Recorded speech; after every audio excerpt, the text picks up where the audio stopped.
땅의 티끌이 이가 되리라 라는 제목으로 하나님 말씀 증거하도록 하겠습니다. 오늘 본문은 하나님의 애굽을 치시는 이제 세 번째 재앙에 관한 말씀입니다. 16절 한번 보겠습니다. 여호와께서 모세에게 이르시되 아론에게 명령하기를 너의 지팡이를 들어 땅에 티끌을 치라 하라. 그것이 애굽 온 땅에서 이가 되리라.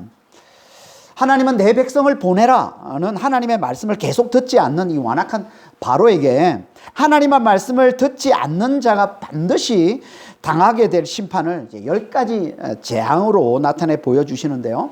그 첫 번째 재앙이 뭐였습니까? 나일강이 피가 되는 재앙이었고요. 두 번째는 나일강에서 나오는 무수한 개구리들이 바로의 왕궁과 침실과 침대와 부엌과 그릇에 들어가고 심지어 그와 그 백성들의 몸에까지 기어오르는 그런 재앙이었던 거죠. 그리고 이제 오늘 세 번째에 해당하는 재앙을 하나님 내리시는데 그게 뭡니까? 땅에 티끌이 이가 되는 재앙입니다. 근데 이 재앙은, 세 번째 이 재앙은 경고도 없이 주어집니다. 앞에 첫 번째 재앙은 길게 경고를 주었고 두 번째 재앙에서도 뭐 간단하게 짧게 이제 경고를 주었는데 세 번째에 와서는 아예 경고도 없이 재앙이 주어지고 있어요. 갈수록 재앙이 확실하고 단호하게 주어지고 있는 거죠. 그리고 이제 이건 뒤에 나오는 재앙들에서도 이 세 재앙씩 이제 한 범주로 묶어서 똑같이 반복적으로 나타내고 있는 그 패턴이라고 했습니다. 이게 뭘 보여주는 거라고 했습니까? 하나님의 참으심엔 한계가 있음을 강조해서 보여주는 거라고 했어요. 그러니까 하나님은 오래 참으시지만 그렇다고 영원히 참으시는 건 아니라는 겁니다. 그 참으심은 점점 한계에 도달함을 보여주는 것. 이게 이제 하나님 참으심이라는 거죠. 하나님의 참으심은 반드시 한계가 있습니다. 반드시 끝이 있습니다. 계속 말을 안 들으면 반드시 확실히 단호하게 심판을 내리십니다. 그러니까 우린 그 전에 하나님께 잘 돌이키는 자가 돼야 되는 거예요.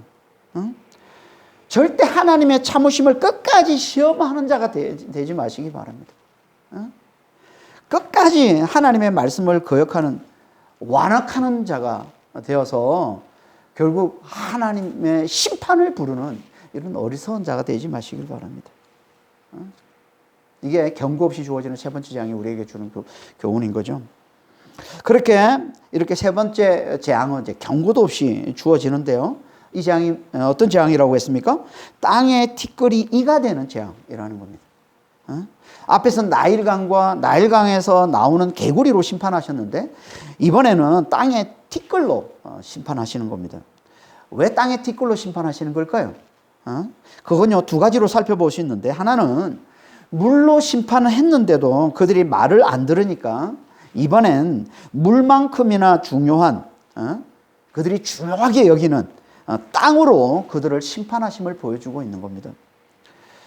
그들이 지금 발을 딛고 살아가는 이 땅은요 당연히 그들의 삶의 터전이 되는 그들에게 너무나 중요한 삶의 요소인 거죠. 이 땅이.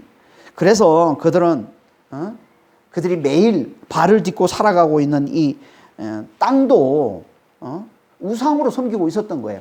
이 땅의 신을 게브라고 부르면서 게브신을 섬기고 있었던 게 땅을 우상으로 신으로 섬기고 있었던 겁니다. 그러니까 이번 재앙도 그들을 하나님 앞에 완악하게 만들고 또 하나님께 드려야 될 영광과 찬송을 우상에게 바치는 그들이 너무나 중요하게 여기고 믿고 의지하는 신을 하나님이 박살내시는 재앙인 거죠. 이번 재앙도. 이게 땅의 티끌이 이가 되게 하는 재앙인 겁니다. 그리고 이건 또 한 가지 이유가 있는데요. 땅을 삶의 터전으로 삼고 살아가는 사람을 심판하심을 보여주는 재앙이 땅의 티끌이 이가 되는 재앙인 겁니다. 그래서 땅에 티끌을 치라고 이 티끌을 강조하는 겁니다. 성경에서는 자주 이 티끌을 사람을 비유하는 표현으로 쓰고 있습니다. 그러니까 이건 하나님이 인간의 삶의 터전인 땅을 치면서 동시에 사람도 함께 치심을 나타내 보여주고 있는 거예요. 티끌이 사람임을 나타내는 가장 유명한 구절이 뭡니까? 창세기 2장 7절 말씀이죠. 창세기 2장 7절을 보면 이렇게 말씀하고 있습니다. 여호와 하나님이 땅의 흙으로 사람을 지으시고 생기를 그 코에 불어넣으시니 사람이 생명이 된지라. 여기 땅의 흙이라고 되어 있는 이 단어가 오늘 본문에 이 티끌, 이 먼지와 같은 단어 아파르예요. 아파르. 그러니까 이 말은 정확하게 번역하면 흙의 먼지로 사람을 지으시고 이런 말이에요. 흙의 티끌로 사람을 지으시고 흙의 먼지로 흙의 티끌로 사람을 지으시고 그 코에 생기를 불어넣어 사람이 생명이 되게 하셨다는 겁니다. 그러니까 사람은 원래 어디서 나왔다는 거예요? 흙의 먼지에서, 흙의 티끌에서 지원받은 존재라는 겁니다. 먼지, 티끌이 뭘 의미하는 겁니까? 아무것도 아님을 나타내는 거죠. 이거는 그러니까 아무것도 아닌 존재, 너무나 보잘것없는 존재, 너무나 왜소하고 너무나 미미하고 너무나 미약하고 너무나 연약한 존재임을 나타내는 거예요. 이게 티끌이잖아요. 이게 먼지잖아요. 그래서 사람들이 자주 인간을 뭐라고 그래요? 우주의 먼지 같은 존재. 무슨 의미겠어요? 우주 안에 아무것도 아닌 존재, 너무나 작고 너무나 보잘것없는 존재를 나타내는 표현 아닙니까? 대단히 성경적인 고백인 것이고 정직한 깨달음이에요. 이거 제대로 알아본다면 우주의 먼지 같은 존재다. 우리는 다 이거 제대로 알아본다면 이게 정직한 깨달음인 거예요. 이게 인간의 처음 자리예요. 처음 자리. 이게 인간의 원래 모습이라는 거예요. 이걸 우리가 잘 깨닫고 잘 기억해야 우리가 겸손하고 건강한 삶을 잘 살 수 있는 것이지, 그렇지 않으면 우리는 다 교만해져서 병들고 불행한 삶을 살 수밖에 없는 겁니다. 이렇게 흙의 먼지에 불과한 사람을 하나님께서 놀라운 사랑으로 그 코에 생기를 불어넣어 주심으로 사람이 어떻게 됐다고? 생명. 좀 더 정확하게 이 세 번역으로 보면 생명체가 되게 해주셨다 이렇게 얘기합니다. 생명, 생명체. 영어 번역에서는 living soul, 살아있는 혼, 살아있는 혼이 되게 해주셨다 이렇게 표현하고 있어요. 하나님은요, 모든 피조물 중에 유일하게 사람에게만 그 코에 하나님의 생기를 불어넣어 주신 겁니다.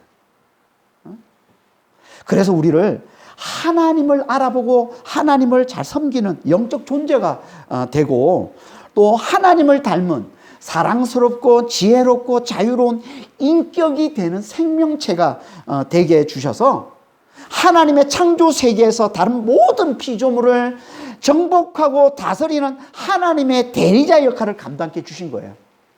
이걸 창세기 1장 27절에서 뭐라고 말씀하고 있습니까? 우리를 하나님의 형상으로 창조하셨다라고 말씀하고 있는 겁니다.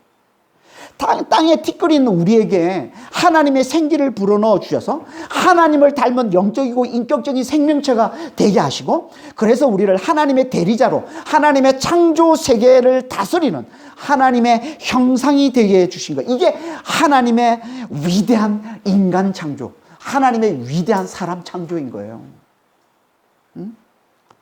그러니까 하나님은 원래 사람을 이렇게 땅의 티끌에서 하나님의 형상이 되게 하신 놀라운 사랑의 계획을 가지고 계셨던 겁니다.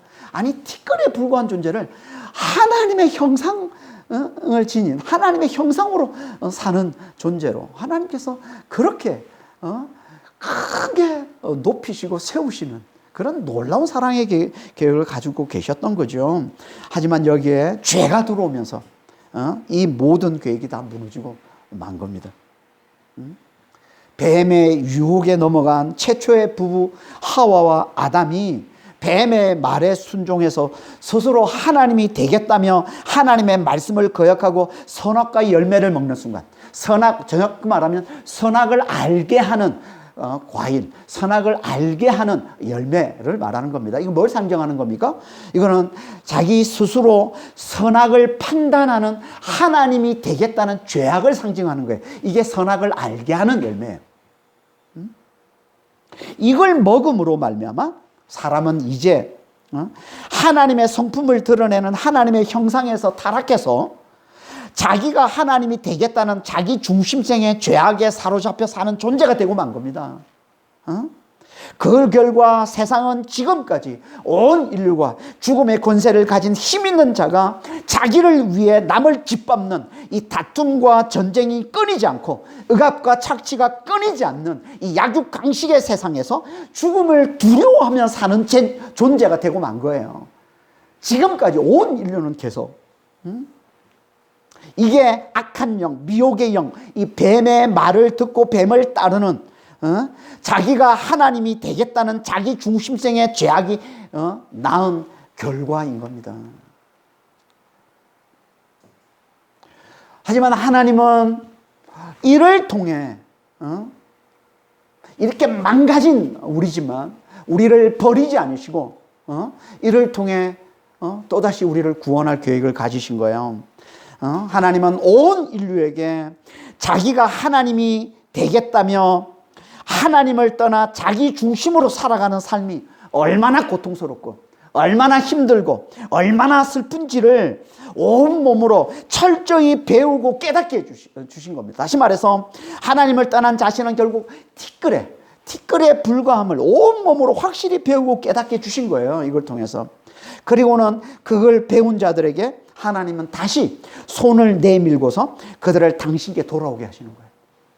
이게 뭐예요? 이게 복음 전도인 거죠. 하나님 우리가 망가졌다고 버리지 않으세요. 하나님은 망가진 우리를 다시 하나님은 회복할 계획을 세우고 다시 구원해서 회복시킬 계획을 하나님이 세우신 겁니다.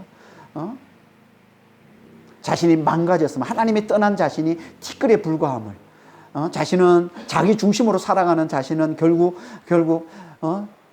철저히 슬픔 가운데 고통 가운데 살아갈 수밖에 없는 그런 티끌임을 잘 배운 자들에게 하나님 다시 당신의 손을 내미셔서 다시 구원할 계획을 세우신 거예요. 이게 복음 전도인 거죠. 복음이 뭐예요? 복음은요, 티끌인 우리를 예수 안에서 다시 하나님의 형상으로 회복시켜 주셨다는 거예요. 이게 복음입니다. 복음은 한마디로 얘기하면 티끌인 우리를 예수 안에서 다시 하나님의 형상으로 회복시켜 주셨다는 거예요. 예수 안에서. 예수께서 십자가의 죽음으로 우리의 모든 죄의 원인과 결과를 포함한 모든 것. 죄의 원인이 뭐예요? 자기 중심성이잖아요. 자기 중심성과 또 그 결과인 정욕과 탐심, 미움과 다툼과 시기와 질투를 다 가져가시고, 죽은 자 가운데 다시 살아나심으로, 우리를 의롭게 하시고 하늘과 땅을 다스리는 만유의 주가 되셔서 우리에게 부활의 영, 성령을 보내주시고 이제 우리를 성령 중심, 성령 안에서 하나님 중심으로 사는 자가 되게 주신 겁니다.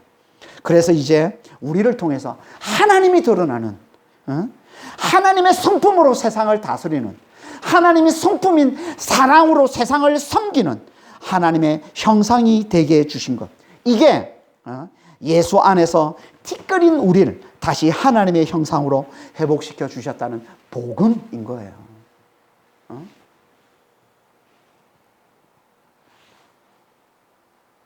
그런데 오늘 본문에선 그 정반대를 말씀하고 있습니다. 땅의 티끌로 하나님의 형상이 되게 하는 게 아니라 그 반대, 이가 되게 하셨다는 거예요. 이가 되게 하셨다. 이게 하나님의 심판이라는 거예요. 이는요, 모기과에 속하는 아주 작은 곤충입니다. 옛날 사람들은 다 잘 아는 건데요. 아주 작은, 모기과에 속하는 아주 작은 곤충. 그래서 사람과 짐승을 공격하는데 특히 사람을 공격할 때는요, 사람의 머리털과 옷 속으로 들어가고 눈, 코, 귀 속으로 들어가서 사람을 쏘아서 피를 빨아먹는, 사람의 피를 빨아먹는, 사람을 크게 괴롭히는 그런 존재입니다. 이게 이입니다. 그래서 아론이 지팡이를 들고 땅에 티끌을 치자 온 땅의 티끌이 다 이가 되어서 사람들과 가축들에게 들어가더라 라고 얘기하고 있는 거예요. 27절 말씀이잖아요. 그들이 그대로 행할세 아론이 지팡이를 잡고 손을 들어 땅에 티끌을 치매 애굽 온 땅의 티끌이 다 이가 되어 사람과 가축에게 오르니, 땅에 티끌이 다 이가 됐으면 얼마나 이가 많이 생겼겠습니까? 그 이들이 다 사람들의 머리털과 옷 속으로 그리고 눈, 귀, 코에 들어가서 사람의 피를 빨아먹으면 그 고통이 얼마나 크겠어요. 이게 하나님의 심판이라는 거예요. 그들이 신으로 섬기던 땅이 그들을 배신해서 그들에게 이렇게 엄청난 고통을 가져다 주게 만드시는 것. 이게 하나님의 심판이라는 거예요. 그러니까 우리가 하나님이 아닌 걸 신으로 섬기고 있다면, 하나님 자리에 올려놓고 있다면 하나님 반드시 이렇게 그것으로 우리를 배신하게 만들어서 우리에게 엄청난 고통을 가져다 주게 만드신다는 겁니다. 그리고 또 이건 또 다른 의미가 있다고 그랬죠. 어떤 의미가 있습니까? 하나님의 성품인 사랑으로 서로를 섬기는 이 하나님의 형상이 되어야 할 사람이 그 정반대로 서로의 피를 빨아먹고 괴롭히는 존재가 되어버리고 마는 하나님의 심판을 비유로 보여주는 거라는 겁니다. 이게 땅의 티끌이 이가 되는 재앙을 통해서 우리에게 깨우쳐주는 말씀이라는 거예요. 하나님의 형상이 되어야 될 사람이 사랑으로 서로를 섬기는 하나님의 형상이 되어야 될 사람이 그 정반대로 서로의 피를 빨아먹고 서로를 괴롭히는 그런 존재가 되어버리고 마는 하나님의 심판을 비유로 보여주고 있는 거라는 거죠. 그러니까 우리는 하나님의 말씀을 듣지 않으면 하나님의 말씀이 뭐라고요? 예수 안에서 땅의 티끌이 하나님의 형상이 되게 해주셨다는 이 복음, 이걸 받아들이지는 않으면 예수의 이 십자가의 죽음으로 우리의 죄를 다 가져가시고 그분이 다시 살아나심으로 만유의 주가 되셔서 이 죄의 영, 이 죄성이 있던 그 자리에 부활의 영, 성령을 주셔서 이제 성령 중심으로, 이제 하나님 중심으로, 이제 예수님 중심으로 사는 자가 되게 하셔서 이제 우리를 통해 하나님이 드러나는 하나님의 성품으로 세상을 다스리는 하나님의 성품인 사랑으로 세상을 섬기는 하나님의 형상이 되게 해주셨다는 이 복음을 받아들이지를 않으면 우린 다 어떻게 된다고요? 우린 다 서로의 피를 빨아먹고 사는, 서로를 괴롭히는 존재가 되어서 결국 함께 멸망당하고 만다는 겁니다. 이걸 말씀해 주고 있는 게 갈라디아서 5장 13절 15절 말씀이에요.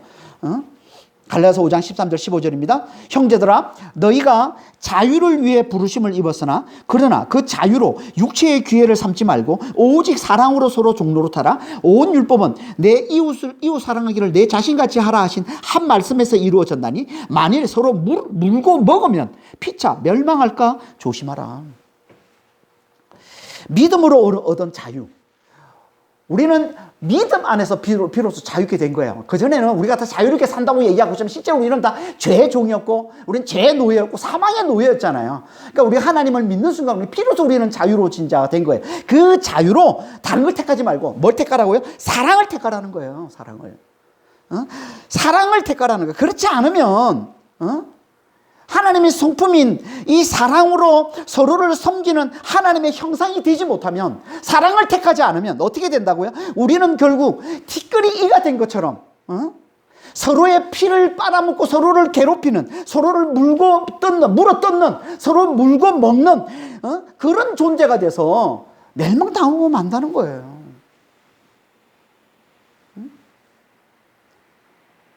그러니까 우리는 예수 안에서, 예수의 이 십자가의 사랑과 부활의 능력 안에서 티끌인 우리를 이미 하나님의 형상이 되게 해주셨다는 이 복음의 말씀을 우리가 잘 듣고 잘 받아들여야 우리가 이 티끌이 이가 되는, 그래서 서로의 피를 빨아먹는, 서로를 물고 먹는, 서로를 물어뜯는, 서로를 괴롭히는 그런 존재가 되어서 결국은 함께 멸망당하고 마는 그런 어리석은 삶을 살지 않는다는 거예요. 우리가 정말 예수의 복음을 잘 듣고 예수 안에서 이미 우리를 하나님의 형상이 되게 해주셨다는, 하나님의 성품으로 서로를 섬기는 하나님의 형상이 되게 해주셨다는 이 복음의 말씀을 우리가 잘 듣고 잘 받아들일 때, 이게 땅의 티끌이 이가 되는 재앙을 통해 하나님 우리에게 깨우쳐 주시는 깊은 진리인 겁니다. 이런 의미를 담고 있는 재앙이기 때문인지 몰라도 이 재앙은 오직 하나님만이 행하시는 놀라운 능력이라는 거예요. 그래서 애굽의 요수사들도 이를 흉내내려 했지만 흉내내지 못했다는 거예요. 이걸 말씀하고 있는 18절 말씀이죠. 요술사들도 자기 요술로 그같이 행하여 이를 생기게 하려 하였으나 못하였고 이가 사람과 가축에게 생긴지라. 앞에서 3번씩이나 모세가 행한 하나님의 능력을 그대로 따라 행하던 이 애굽의 이 요술사들이 여기선 처음으로 능력을 행하지 못했다는 거예요.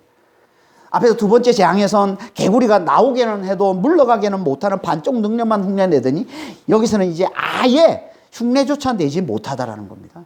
그리고 이 이후에도 그들은 이제 더 이상 하나님의 능력을 흉내내지 못합니다.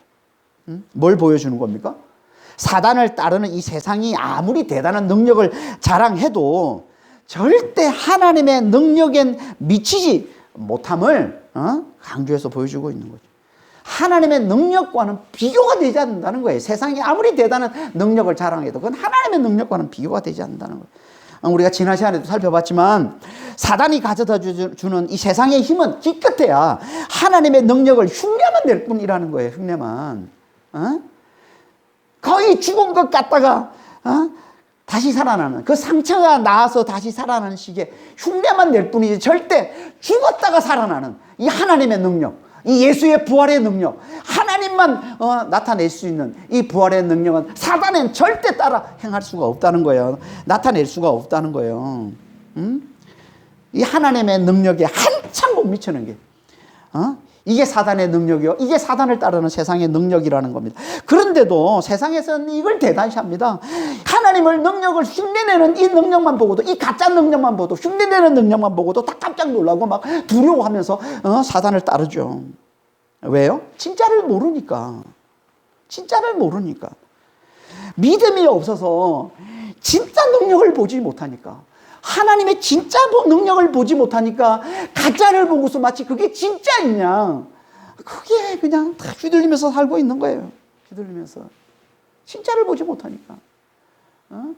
가끔 TV 같은 데 보면 그것이 알고 싶다 가끔 보는데, 거기 보면은 뭐 진짜 뭐 점쟁이들, 무슨 뭐 무당들, 뭐 하여튼 뭐 교회라는 간판을 그는 것도 마찬가지예요. 뭐 이상한 사람들 그런 막 그런 거 보면서 막 무서워. 그 한 말에 무서워가지고, 그 무당이 하는 말에 무서워가지고 그냥 수천만 원을 들여가지고 굿하고 막 그 두려움에 사로잡히니까 뭐 엄청난 능력을 가진 것처럼 아무것도 아닌데, 왜? 하나님의 능력, 진리를 모르니까 거짓말이 마치 그게 진짜인 줄 알고 속아서 막 재산을 다 탕진하고 자기가 가진 모든 돈을 퍼붓고, 너무 어리석은 사람들의 모습을 참 많이 보잖아요. 그러고 있는 거예요. 우리도 다 마찬가지입니다. 하나님을 모르면, 진리를 모르니까 우리는 다 가짜에 휘둘리는 거예요. 우리 눈에 보이는 이 세상에 있는 게 막 그게 진짜 있냐, 막 대단시하고 막 그걸 막 추종하면서 그렇게 살아가고 있잖아요. 우리도 세상이 나타내는 그 힘 보고서, 그 아무것도 아닌 그 힘 보고서. 그러니까 믿음의 눈으로 하나님의 능력, 진짜 능력이신 이 하나님의 능력을 보는 자만이 절대 세상의 이 가짜 능력에 휘둘리지 않는 겁니다.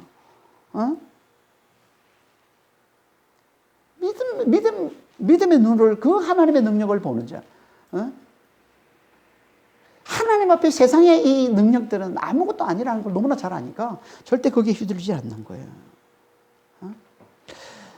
정말 사단에 가져다 주는 이 세상의 힘, 세상의 이 능력은요, 하나님 앞에 아무것도 안 해요. 오죽하면 하나님께서 이렇게 말씀하셨겠어요. 고린도전서 1장 25절에 하나님의 어리석음은 사람보다 지혜롭고 하나님의 약하심은 사람보다 강하니라. 이건요, 우리가 볼 때 너무나 어리석어 보이고 너무나 약해 보이는 십자가의 죽음으로 우리를 구원하신 하나님의 지혜와 하나님의 능력을 말씀하고 있는 말씀입니다. 이 말씀이 1차적으로는 십자가의 죽음인데, 아니 십자가의 죽은 건데 세상 사람들이 볼 때는 너무 어리석어 보이고 너무나 약해 보이잖아요. 아니 죽음인데, 그런데 이게 우리를 구원해 줬다고 하니 그들이 우리 비웃잖아요, 이 십자가의 복음을. 하지만 믿음이 있는 자들에겐 이게 하나님의 지혜와 하나님의 능력이라고 고백하지 않습니까? 그러니까 이건 우리가 볼 때 하나님이 아무리 어리석고 아무리 약해 보여도 그건 세상의 그 어떤 대단한 지혜와 대단한 능력보다 훨씬 더 뛰어남을 말씀하고 있는 거예요. 이게 하나님의 어리석음은 사람보다 지혜롭고 하나님의 약하심은 사람보다 강하니라 라는 말씀이에요. 이 믿음이 지금 하나님을 믿으면서도 연약함 가운데 있는 우리에게 얼마나 절실한지 모릅니다. 이 믿음이. 우리는요, 하나님을 믿는데도 계속 연약함 가운데 있으면, 계속 연약함 가운데 있는 게 뭐예요? 계속 가난 가운데 있고, 계속 없음 가운데 있고, 계속 실패 가운데 있고, 계속 질병 가운데 있으면, 이게 우리가 볼 때 하나님이 어리석고 약한 거 아닙니까? 아니, 봐요. 하나님을 믿는다고 하는데, 근데 그 삶이 늘 가난해. 늘 없음이야. 늘 실패야. 늘 질병이야. 그럼 밖에서 볼 때, 하나님 안 믿는 사람들이 볼 때 어떻게 보겠어요? 하나님이 약하네. 하나님 아무것도 아니네. 그렇지 않겠어요? 그러니까 하나님이 약해 보이는, 하나님이 어리석어 보이는 거예요, 이게.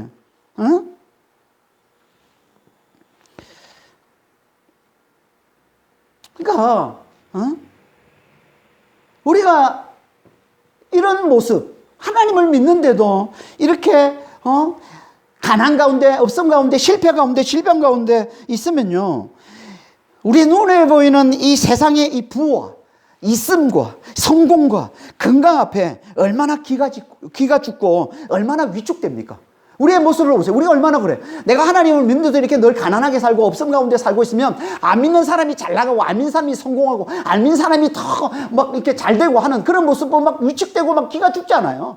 또 그런 사람들이 우리 앞에 와서 막 자기를 대단히 또 과시하고 뭐 이러면은 너는 하나님을 믿는데도 그 모양이냐? 난 하나님 안 믿는데도 난 이렇게 잘 나가. 이러고 있으면 얼마나 우리가 기가 죽습니까? 우리의 믿음을 의심하잖아요. 내가 제대로 믿는 거 맞나? 하나님 진짜 계신 거 맞나? 이런 생각 들지 않습니까? 당연히 이런 생각 드는 거예요, 이게. 그런데 뭐라는 거예요, 이 말씀이? 실상은 그게 아니라는 거죠. 실상은 그게 아니라는 거잖아요. 우리가 볼 때는 지금 그렇게 약해 보여도, 실상은 그 약함, 그 하나님을 믿는 그 가난, 그 실패, 그 질병, 그 없음, 그게 세상의 그 어떤 부와 성공과 뭐 건강과 잘됨과 출세와 그 어떤 것보다 훨씬 더 뛰어난 거라는 거예요. 훨씬 더. 하나님을 믿는데도 지금 우리 눈에 볼 때는 약해 보이고 어리석어 보이는 이게 가난한 가운데 있고 없음 가운데 있고 실패 가운데 있는 이게 실상은 뭐라고요? 세상의 그 어떤 잘됨보다, 세상의 그 어떤 부유함보다, 세상의 그 어떤 있음보다 훨씬 더 뛰어난 거란 거예요. 하나님 앞에서. 그래서 결국 하나님 반드시 그렇게 만들어내신다는 거예요. 이게 하나님의 어리석음이 사람보다 지혜롭고 하나님의 약함이 사람보다 강하다는 겁니다. 이걸 볼 수 있는 믿음이 있어야 되는 거예요. 이 믿음이 우리에게 너무나 절실하다는 거예요. 하나님을 믿는데도 영향 가운데 살아가는 사람들에게 지금 절실하게 필요한 믿음이 뭐냐? 이 믿음이에요, 이 믿음. 그러니까 우리는 이걸 잘 알고 아무리 어리석고 약해 보여도 하나님의 그 약한 지혜와 하나님 그 어리석은 지혜와 그 약한 그 능력을 굳게 붙드는 믿음의 사람이 되길 바랍니다. 우리가 볼 땐 대단히 약해 보이고 대단히 어리석어 보여도 그가 하나님을 믿는 그 믿음 안에서의 그 약함, 그 어리석음은 세상의 그 어떤 강함보다 훨씬 더 크고 강하다는 걸 우리가 잘 믿고 그걸 잘 이겨내는 자가 되시길 바랍니다.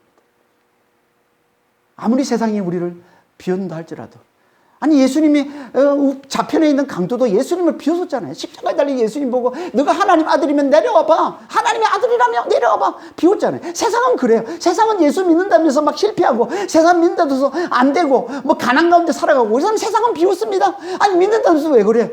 하나님이 있는 거 맞아? 그러면서 우리를 비웃고 조롱하잖아요. 그렇게 우리가 세상에 비웃음을 사는 약함 가운데 있자 할지라도 정말 우리는 하나님의 약함이 하나님의 어리석음이 세상의 그 어떤 지혜, 세상의 그 어떤 능력, 세상의 그 어떤 힘보다도 더 크고 더 훨씬 더 크고 강하다는 걸, 지혜롭다는 걸 우리가 잘 믿고 잘 붙드는 자가 되셔서 마침내 하나님이 우리를 놀랍게 이기게 하시는 그 놀라운 축복을 우리가 잘 경험하고 누리는 자들이 다 되시길 바랍니다. 그러려면 하나님의 말씀을, 예수님의 이 복음을 우리가 잘 들어야 됩니다. 하나님의 어리석음이 세상의 지혜보다, 하나님의 약함이 세상의 강함보다 훨씬 더 크다는 걸, 뛰어나다는 걸 우리가 잘 믿으려면 정말 하나님의 말씀, 예수의 복음을 우리가 정말 잘 들어야 되는 거예요. 절대 하나님의 말씀, 예수의 복음을 계속 거역하는 이 완악한 자가 되지 말아야 됩니다. 왜냐하면요, 완악하면 아무리 하나님의 능력을 봐도 그 능력을 제대로 알아보지 못하기 때문에 그런 거예요. 심지어 세상에서 대단한 능력을 자랑하는 자가 하나님의 능력을 인정해도, 세상에 대단한 능력을 자랑하는 자가 와, 이거는 진짜 하나님의 능력이야, 우리가 흉내낼 수 없는 진짜 하나님이 행하시는 능력이야 라고 인정을 해도 완악한 자는 절대 그걸 받아들이지를 못한다는 거예요. 이게 완악함이에요, 이게. 그걸 보여주는 게 19절 말씀입니다. 19절 한번 보겠습니다. 요술사가 바로에게 말하되 이는 하나님의 권능이니이다 하였으나 바로의 마음이 완악하게 되어 그들의 말을 듣지 아니하였으니 여호와의 말씀과 같더라. 애굽의 요술사들이 자신의 능력의 한계를 깨닫고 그들과는 차원이 다른 하나님의 능력을 솔직히 인정합니다. 그래서 뭐라고 얘기해요? 이는 하나님의 권능입니다. 이걸 행하는 건 진짜 하나님이 행하시는 능력 맞습니다, 이런 얘기예요. 여기 권능이라는 이 단어가 손가락이라는 뜻입니다. 손가락. 원래 손가락이라는 뜻인데요, 성경에서는 자주 손가락, 손, 그리고 팔, 이런 단어를 가지고 하나님의 능력, 하나님의 힘, 하나님의 권능을 나타내는 의미로 자주 쓰고 있습니다. 근데 어떤 데는 팔이라고, 하나님의 능력을 팔, 하나님의 능력 손이라고 그러는데, 또 어떤 데는 손가락이라고 그래요. 손가락은 팔보다, 손보다 약하잖아요. 근데 그걸 가지고 또 하나님의 능력이라는 의미로 쓰기 한다는 거예요. 뭘 나타내는 걸까요? 이건요, 그만큼 하나님의 능력이 훨씬 더 크다는, 하나님의 능력이 아주 뛰어나다는 걸 나타내는 표현인 거예요. 그러니까 애굽의 요수아들이 자신의 능력이, 아론이 행하는 하나님의 능력에 한참 못 미침을, 하나님의 능력이 자신의 능력보다 월등하게 뛰어남을 강조하는 표현이 이 표현인 겁니다. 손가락이에요. 하나님의 손가락입니다. 하나님의 손가락의 권능입니다. 여러분, 하나님의 손가락의 권능입니다. 하나님의 능력이 훨씬 더 뛰어남을 나타내는 표현인 거죠. 그러니까 이건 애굽의 요수아들이 자신보다 하나님의 능력이 훨씬 더 뛰어남을 확실히 인정하는 말씀인 거예요. 이게 이는 하나님의 권능입니다, 하나님의 손가락입니다 라는 말씀이라는 거예요. 그런데 이걸 듣고도 바로는 하나님의 능력을 인정하지 않더라는 거예요. 하나님의 능력을 인정하지 않아요. 하나님의 말씀을 들으려 하지 않아요. 왜요? 마음이 완악해서. 마음이 완악해서. 그러니까 마음이 완악한 게 이렇게 무서운 겁니다. 자기가 믿고 따르는 세상의 능력자가 하나님의 능력을 인정하는데도 그 능력이 그들보다 훨씬 더 뛰어나다고 솔직히 인정하고 계속 그걸 이야기하는데도 계속 그걸 받아들이려 하지 않고 끝까지 거부하게 만드는, 이게 완악한 거예요.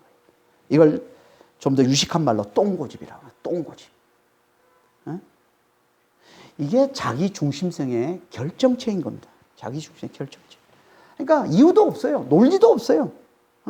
그들이 거부하고 하는데 이유도 없고 논리도 없어요. 그냥 마음에 안 든다고, 그냥 자기 마음에 안 든다고, 자존심이 허락하지 않는다고, 무조건 싫어하고 거부하고 받아들이려 하지 않는 거예요. 이게 자기 중심성의 결정체, 똥고집, 완악함인 겁니다. 그렇다고 항상 변함없이 지조 있게 완악하기만 한가? 또 그것도 아니에요. 우리가 지난주 살펴봤죠. 두 번째 개구리 재앙에서 이 바로는 처음으로 완악함을 꺾고 하나님께 항복합니다. 그가 왜 완악함을 꺾었습니까? 그 재앙이, 그 개구리 재앙이 자기에게 너무나 극심한 고통을 가져다 주니까. 그러니까 자기 침실, 침대, 부엌, 뭐 그릇에 들어오고 자기 몸에까지 기어버리고 온 삶이 생활이 다 마비될 정도의 엄청난 고통을 가져다 주니까 하나님께 항복한 거예요. 그러니까 이 완악한 자는요, 자기에게 극심한 고통이 오면 완악함을 깨고 항복하지만 그렇지 않으면 자기 마음대로 하고자 하는 이 자기 고집의 이 완악함을 절대 꺾지 않는 거예요. 그리고 극심한 고통 때문에 완악함을 깨더라도 계속 완악함이 깨지냐? 아니에요. 잠시 그냥 그 고통이 있을 때만, 그 고통이 사라지면 또다시 자기 본전이 생각나서 자기가 손에 입는 게 아까워서 다시 또 완악함으로 돌아간다고 그랬죠. 바로가 그랬잖아요. 이게 완악함. 이게 그러니까 자기에겐 너무나 큰 고통이 될 때만 잠시 고집을 꺾을 뿐, 그렇지 않으면 끝까지 계속 자기 고집을 꺾지 않고 자기 고집을 부리는 거예요. 자기 고집을 내세우는 거예요. 이게 오직 자기 중심으로만 사는 자기 중심성의 결정체, 똥고집, 완악함이라는 거예요. 그러니까 이 자기 고집이 하는 거예요. 이건 진짜 위험한 겁니다. 우리 살면서. 고집이 강하다. 그러니까 아무한테나 고집이 강하다 이렇게 얘기하면 안 돼요. 똥고집이 강하다 이렇게 얘기하면 안 되고, 진짜 하나님 앞에 고집을 내세우는 게 이게 똥고집이고 저고집이 아니지. 하나님 말씀을 붙들려고 고집을 부리는 건 그거는 완악한 게 아닌 거죠.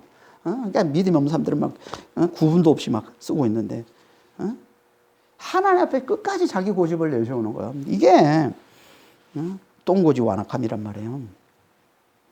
그런 완악함을 하나님이 어떻게 심판하시겠어요? 이런 완악함을, 극심한 고통이 아니면은 고집을 꺾지 않는 이런 완악함을 하나님 어떻게 심판해요? 당연히 이건 끝나지 않는 고통을 가져다 줘서 심판하시겠죠? 끝나지 않는 왜? 극심한 고통으로만 완악함이 꺾이니까. 그럼 끝나지 않는 영원한 고통을 줘서 그 완악함을 심판하는, 이게 완악함의 심판인 거예요. 그러니까 우리는 정말 이 심판만은 피해야 되겠죠. 그러려면 어떻게 해야 돼요? 절대 완악하지 말아야 돼요. 하나님 앞에. 그래서 성경에서 너희는 하나님의 음성을 듣거든 완악하지 마라, 완고하지 마라, 강팍하지 마라라고 계속 강조해서 말씀하고 있는 거예요. 왜요? 그 결과는 끝나지 않는 영원한 극심한 고통의 심판일 수밖에 없기 때문에, 그 완악함의 심판이. 그러니까 우리는 정말 완악하지 말아야 돼. 하나님 앞에 똥고집 부리지 말아야 돼. 그러려면 어떻게 해야 돼? 어떻게 해야 우리가 완악하지 않을 수 있어요? 어떻게 해야 우리가 자기 중심의 이 죄성을 내려놓을 수 있어요? 하나님 앞에 자기 중심의 죄성을 어떻게 내려놔요? 우리는 뭐 안 되잖아요. 어떻게 해야 돼요? 하나님의 말씀을 잘 듣고, 예수의 복음을 잘 듣고, 예수의 십자가를 잘 믿어야만 되는 거예요. 예수의 십자가가 뭐라고요? 십자가가 뭐예요? 우리의 죄를 처리해 주신 게 십자가잖아요. 예수의 피가 우리의 죄를 대신해 주셨다는 게 십자가에 대한 믿음이잖아요. 예수님께서 십자가에 달려 죽으심으로 말미암아 우리의 죄를 다 가져가셨다는 거예요. 그 피가 우리의 죄를 대신했다는 거예요.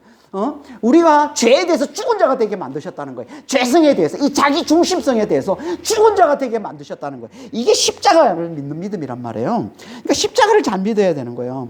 그래서 이제 더 이상 자기 중심으로 사는 자가 아님을, 이제 그 자리에 부활하신 예수님이 성령으로 들어오셔서 우리 안에 하나님이 사시는, 우리 안에 예수님이 사시는, 우리 안에 성령님이 사시는, 이제 우리가 하나님 중심으로 사는 자가 되게 주셨다는, 이걸 우리가 잘 믿는 자가 돼야 된다는 거예요.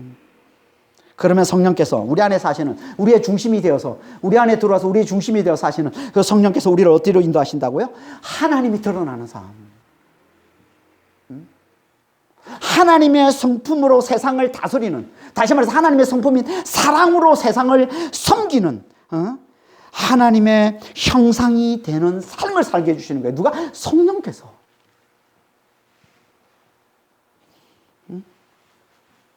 그러니까 우리는 하나님의 말씀, 곧 예수의 복음을 잘 듣고 예수를 잘 믿으면, 예수의 십자가를 잘 믿으면, 이제 우리가 예수 안에서 땅의 티끌이 하나님의 형상이 된 삶을 살게 되는 것이고, 성령으로 말미암아 이 땅의 티끌이 하나님의 형상이 되는 삶을 살게 되는 것이고, 그렇지 않으면, 우리가 말씀을 잘 듣지 않으면 말씀이 들려오는데도 계속 그걸 거부하면, 그걸 거역하고, 그러면, 그 완악한 자가 되면 어떻게 된다고요? 땅의 티끌이 이가 되는, 서로의 피를 빨아먹는, 서로를 물고 뜯는, 서로를 물고 먹는, 그래서 결국 서로가 멸망당하고 마는 그런 비참한 삶을 살 수밖에 없다는 거예요. 하나님의 말씀, 예수의 복음을 잘 듣는 자는, 땅의 티끌이 하나님의 형상이 되는 삶을 사는 게 되는 것이고, 하나님 말씀 앞에 완악한 자는 땅의 티끌이 이가 되는, 그래서 멸망할 수밖에 없는 그런 삶을 살게 된다는 겁니다. 그러니까 우리는 정말 예수의 복음을 잘 듣고 예수의 십자가를 잘 믿는 자가 되어서 이제 이 십자가에서 자기 중심이 다 처리되고 이제 그곳에 성령이 임하셔서 이제 성령이 중심으로 성령이 이끄신 대로 사는 자가 됐으면 우리가 잘 깨닫고 성령의 인도함을 잘 구할 때 그분이 우리를 하나님의 형상이 된 삶을 잘 살게 주신다는 걸 알고 정말 예수의 복음을 잘 듣고 예수를 잘 믿는 그런 삶을 사시길 예수님으로 축원합니다. 기도하겠습니다. 하나님 아버지, 정말 우리는 예수의 복음을 잘 듣고 정말 예수를 잘 믿음으로, 예수의 십자가를 잘 믿음으로 그 십자가에서 우리의 죄, 우리의 이 자기 중심성이 처리됐음을 우리가 잘 깨닫고, 그리고 그곳에 이제 성령께서 임하셔서 성령이 중심이 되셔서 우리의 중심이 되셔서 성령께서 우리를 하나님의 성품을 드러내는, 하나님의 성품인 이 사랑으로 서로를 섬기는 하나님의 형상이 되는 삶을 살게 해주는 놀라운 축복을 누린 자들이 다 될 수 있도록 주님 저희를 축복하여 주시옵소서. 한 사람도 주님 정말 하나님 말씀 앞에, 예수의 복음 앞에 정말 완악한 자가 되어서 땅의 티끌이 이가 되어서 서로 물고 뜯고 서로 물고 먹는, 결국은 멸망할 수밖에 없는 그런 삶을 사는 자가 한 사람도 없도록 주여 저희를 축복해 주시고 주님 인도하여 주시옵소서. 감사하며 우리 주 예수 그리스도로 기도합니다. 아멘.